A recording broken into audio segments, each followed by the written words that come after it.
alumínio e produção do hexafluoreto de urânio. Isto envolvia fazer a produção em contínuo de yellow cake, de pureza nuclear, dióxido de urânio, tetafluorurânio e o hexafluoreto.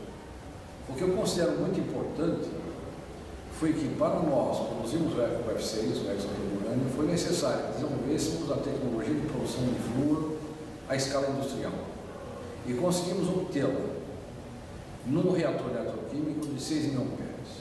Foi uma grande vitória. Nós conseguimos dominar a tecnologia do flúor. Esse projeto iniciou-se e acabou sendo desenvolvido a nível de Comissão de Energia Nuclear.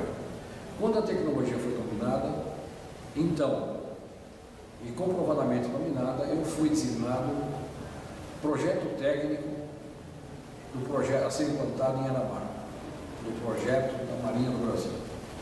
Desenvolvemos esse projeto a nível de projeto conceitual, projeto básico, que equivaleria ao projeto de conversão da Comissão de Energia Nuclear a uma escala maior a ser implantada pela Marinha. Eu agradeço a minha equipe, a toda a minha equipe que, de boa vontade, e trabalhou para desenvolver a tecnologia para o Brasil e para o bem da nossa nação.